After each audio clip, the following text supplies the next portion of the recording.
Halo teman-teman, balik lagi di Erni Winarti Channel. Jika di video sebelumnya kita telah membahas bahan pengawet alami yang aman digunakan, maka di video kali ini kita akan membahas penggunaan bahan kimia untuk proses pengawetan makanan. Selengkapnya hanya di Erni Winarti Channel.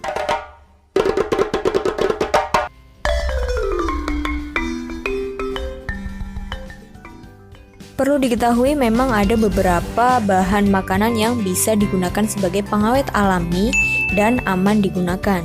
Namun tidak semua makanan dapat diawetkan menggunakan cara tersebut.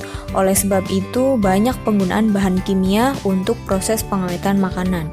Meskipun mayoritas pengawet makanan berbahan kimia yang digunakan aman untuk dikonsumsi setiap hari, namun terdapat beberapa jenis pengawet makanan berbahaya yang patut diwaspadai.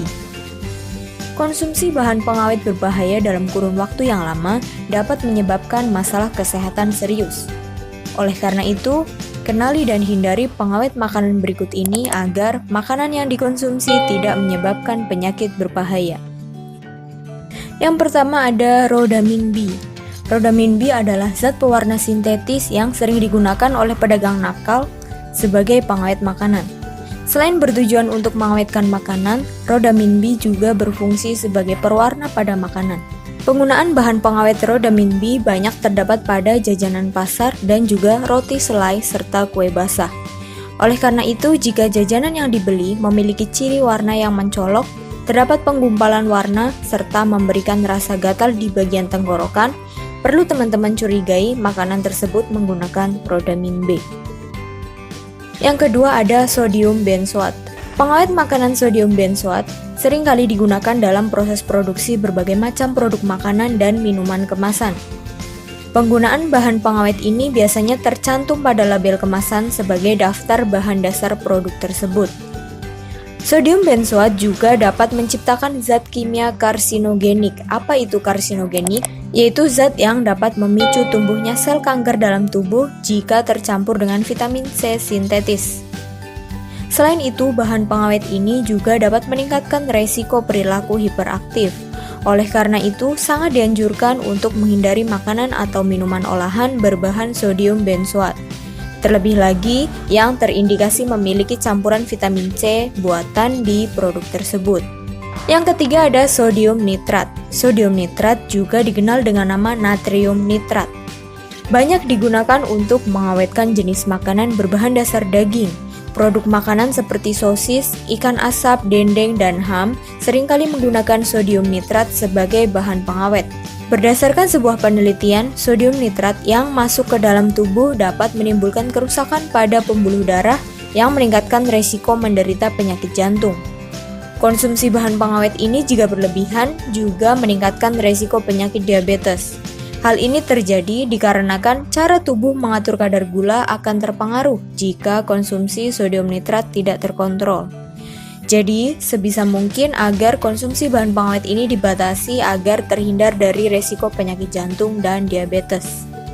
Yang keempat ada TBHQ, seringkali digunakan untuk menjaga umur produk yang disimpan dan terhindar dari bau yang tidak sedap.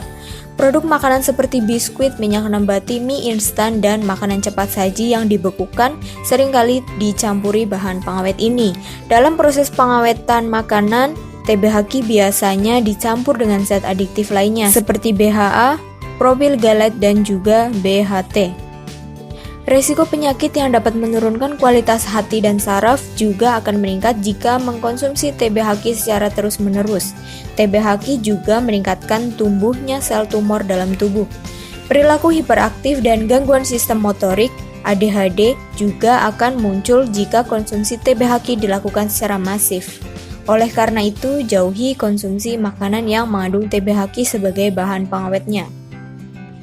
Kemudian yang selanjutnya ada silikon dioksida.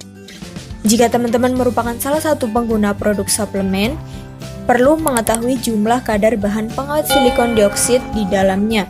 Penggunaan silikon dioksida banyak terdapat pada produk suplemen agar bahan-bahan di dalamnya tidak tercampur. Meskipun menurut Badan Pengawas Obat dan Makanan Amerika Serikat atau FDA, penggunaan silikon dioksida aman bagi tubuh, konsumsi bahan pengawet ini harus tetap dibatasi.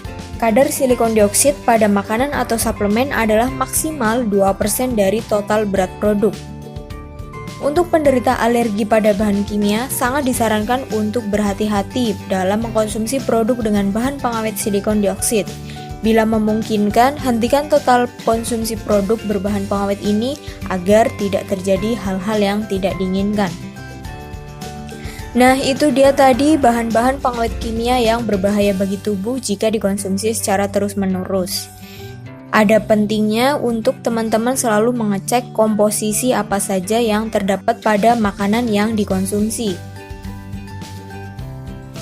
Jangan sampai karena kita acuh terhadap komposisi bahan makanan, kita tidak mengetahui bahan berbahaya apakah yang terdapat dalam komposisi makanan tersebut.